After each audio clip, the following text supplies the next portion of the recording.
लोग हमें व्यंग करते थे कि रामलला हम आएंगे, मंदिर वहीं बनाएंगे, तारीख नहीं बताएंगे। अब तो तारीख भी बताया है।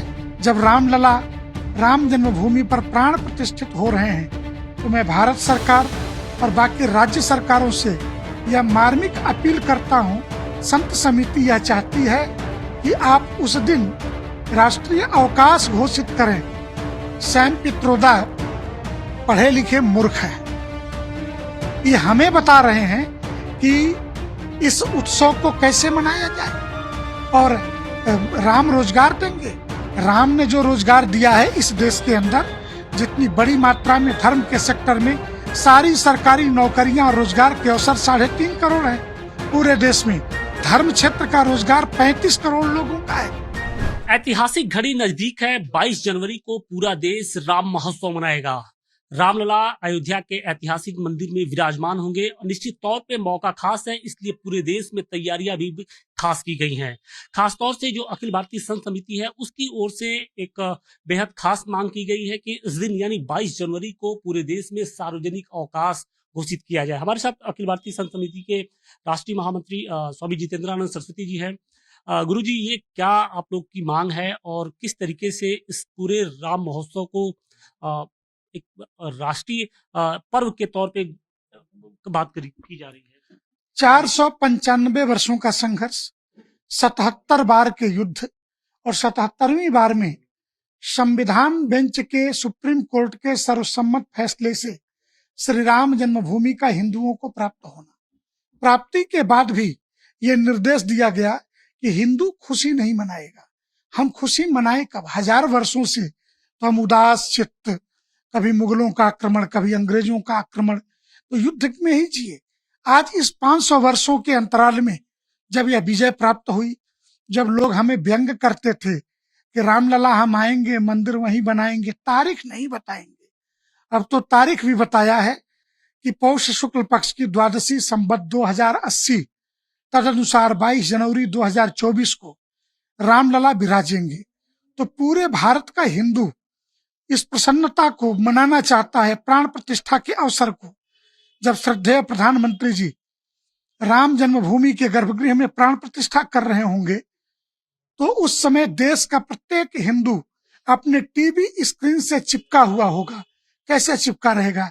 क्या बच्चे स्कूल में होंगे और पत्नियां घरों में होंगी, उनके पति जो है कारखानों में, फैक्ट्रियों में, ऑफिसों के अंदर होंगे, तो ऐसे तीनों 3 भाग में बटे होंगे, कैसे खुशी मनेगी? तो कम से कम इस 500 वर्षों के अंतराल के बाद इस ऐतिहासिक कालखंड में जब रामलला राम जन्मभूमि पर प्राण प्रतिष्ठित हो रहे हैं, तो मैं भारत सरकार और बाकी राज्य सरकारों से यह मार्मिक अपील करता हूं, संत समिति यह चाहती है कि आप उस दिन राष्ट्रीय अवकाश घोषित करें। सभी राज्य सरकारें अवकाश दें, केंद्र सरकार अवकाश दे, प्राइवेट सेक्टर भी कम से कम 1 दिन का हमें अवकाश दे, ताकि हम इस पर्व को ठीक प्रकार से सेलिब्रेट कर सकें। यानी 22 जनवरी राष्ट्र के नाम समर्पित हो, राम के नाम समर्पित हो।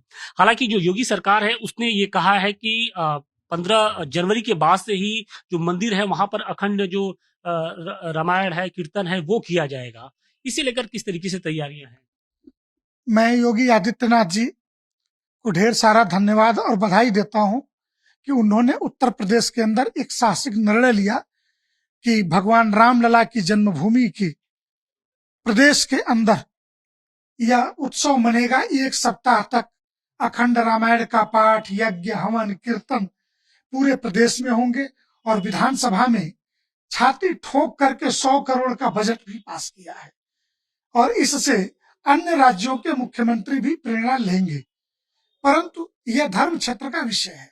सामान्य व्यक्ति जो अपनी रोजी रोटी चलाता, जो कहीं कर्मचारी है, कहीं नौकरी करता है, बच्चे स्कूल जाते हैं, ये हमारी मांग जो है उन सबके लिए है कि उस दिन पूरा परिवार, गोस्वामी जी के शब्दों में, मैं सेवक समेत सुत नारी, तो इस भाव में सपरिवार रामलला के प्राण प्रतिष्ठा महोत्सव को मनाए, इसके लिए सरकारी अवकाश मिलना चाहिए।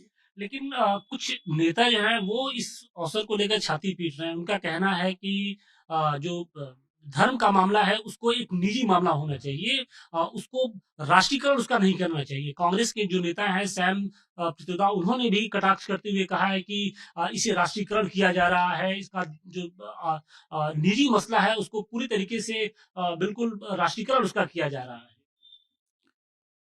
सैम पित्रोदा पढ़े लिखे मूर्ख हैं।